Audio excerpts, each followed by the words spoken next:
দেশের সর্বোত্তরের জেলা পঞ্চগড়ে বয়ে যাচ্ছে মৃদু শৈত্যপ্রবাহ। গত ৩ দিন ধরে তাপমাত্রা ৮ থেকে ৯ ডিগ্রি সেলসিয়াসের ঘরে। কুয়াশা কিছুটা কম থাকলেও হিম বাতাসে বাড়াচ্ছে ভোগান্তি। বিস্তারিত জানাতে পঞ্চগড় থেকে সরাসরি যুক্ত হচ্ছেন প্রতিনিধি সিদ্ধার্থ কর্মকার। সিদ্ধার্থ, নিশ্চয়ই শুনতে পাচ্ছেন, তাপমাত্রা ৮ থেকে ৯ ডিগ্রি সেলসিয়াসের ঘরে, অবশ্যই এটি একটি ভোগান্তির বিষয়।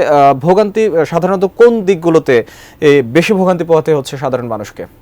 আপনাকে আসলে পঞ্চগড়ে গত কয়েকদিন ধরেই কিন্তু এখানে মৃদু শৈত্যপ্রবাহ সেটি বয়ে চলেছে। তাপমাত্রা 10-এর নিচেই থাকছে, 9 থেকে 10, কখন এমনকি 8 ডিগ্রি সেলসিয়াস পর্যন্ত নেমে এসেছিল।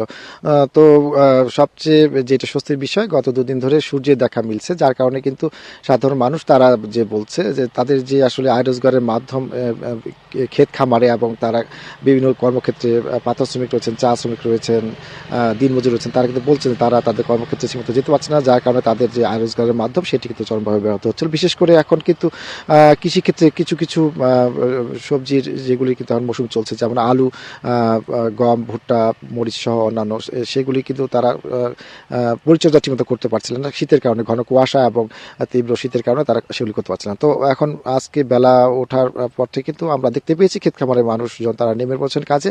আমার সাথে রয়েছে তার কাছে জানতে চাইবো শীতের কারণে কিরকম সমস্যার সম্মুখীন হচ্ছেন এবং কি অবস্থা একটু জানাবেন। আচ্ছা, শীতের কারণে কয়দিন থেকে কিচ্ছু দেখা যায় না। আজ একটু বেলা উঠেছে, ওই জন্য কাজে পড়ছি।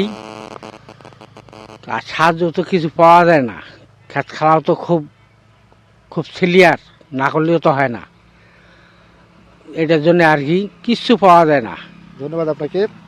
তিনি যেমনটি জানাচ্ছিলেন যে আসলে শীতের কারণে যে যারা শ্রমজীবী নিম্ন আয়ের মানুষ যারা রয়েছেন, বিশেষ করে ক্ষেত মজুরে, দিন মজুর এবং এই ধরনের যারা রয়েছেন নিম্ন আয়ের মানুষ, তারা কিন্তু আসলে কষ্টের মধ্যেই রয়েছেন। তাদের আয় রোজগারের মাধ্যম কমে যাওয়ার কারণে তারা দুর্ভোগ পোহাচ্ছেন এবং শীত বস্ত্রের অভাব রয়েছে তারা জানাচ্ছেন। এবং যেমনটি জানানো হয়েছে জেলা প্রশাসনের পক্ষ থেকে যে এই পর্যন্ত 15,000-এর বেশি তারা শীত বস্ত্র কিন্তু বিতরণ করতে সক্ষম হয়েছেন এবং তারা আশা করছেন যে 1 লক্ষ তারা চাহিদা দিয়েছেন এবং তারা শীতার্তদের মাঝে সেগুলি বিতরণ করতে পারবেন। তো এই ছিল পঞ্চগড় থেকে আমাদের সর্বশেষ।